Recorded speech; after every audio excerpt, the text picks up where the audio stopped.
ہم ڈرتے تھے مرغیوں کے سلسلے میں. یہ جتنی مرغیاں بکتی ہیں آج چکن، اس کی ایجاد 1960 میں ہوئی ہے. یہ برائلر چکن جو آیا ہے یہ اوریجنل پہلے کی مرغی نہیں ہے. پہلے چکن کھانے کا اتنا رواج نہیں تھا، تو بعد میں جب چکن کا یہ رواج بڑھنے لگا، ریکوائرمنٹ زیادہ ہوئی، تو امریکہ اور یورپ کے چند ممالک نے اس کو ایک ٹرائل سے گزارا کہ چکن زیادہ چاہیے اب قوم کو، ریکوائرمنٹ زیادہ ہیں. تو انہوں نے ترکی کی ایک مرغی اور ایک کچھ مرغی کے اختلاط سے، ان کی مکسنگ سے یہ برائلر چکن تیار کیا، جس کو تیار کرنے کے بعد اس کے بڑھانے کے لیے ظاہر سی بات ہے ہمارے گھر میں جو مرغی پلتی ہے، اب تو شاید کسی کے گھر میں نہیں ہوگی، بہت کم، وہ تو 6 مہینے کے بعد تو تھوڑا دیکھنے کے قابل ہوتی ہے، سال بھر کے بعد کاٹنے کے قابل ہوتی ہے کہ کاٹیں تو کچھ گوشت ملے گا. اور اگر ہم وہ دیسی مرغیوں کے انتظار میں رہیں تو بہتوں کو تو چکن نہیں ملتا. تو یہاں قوم کو چکن سپلائی کرنا تھا، تو ایسی مرغیاں لاؤ مارکیٹ میں کہ بہت جلدی بڑھیں.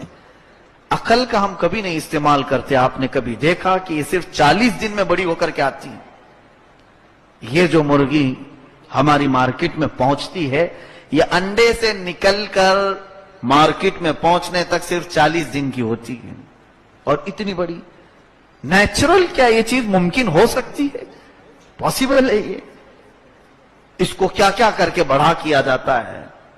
ہمارے ایک ساتھی ہیں، وہ بڑے ریسرچ اسکالر ہیں، بہت اچھے.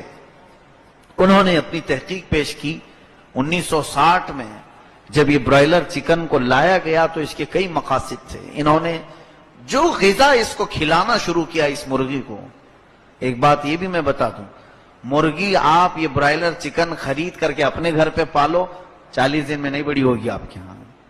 اس کے پالنے، اس کی فارمنگ ہوتی ہے، پورے طریقے ہیں. اس کا جو فوڈ ہے، اس کا جو کھانا ہے، وہی آپ کو کھلانا پڑے گا. اس کو جتنی ریکوائرمنٹ ہے اتنے انجیکشن دینے پڑیں گے.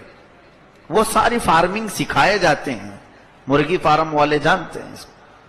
اس کو جو غذا دی جانے لگی، وہ کون سی غذا ہے میں آپ کو بتاؤں. یہ جو چکن ہم نے خود کم کر دیا، ہو سکے تو آپ بھی کم کر دیں، اس کا کچھ نعم البدل اختیار کر لو. مجھے اختیار نہیں آپ کے کھانے پینے پر میں روک لگاؤں، لیکن مشورہ ضرور دے سکتا ہوں.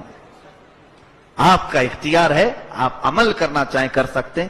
ہاں، اس بات کو سمجھ کے چلیں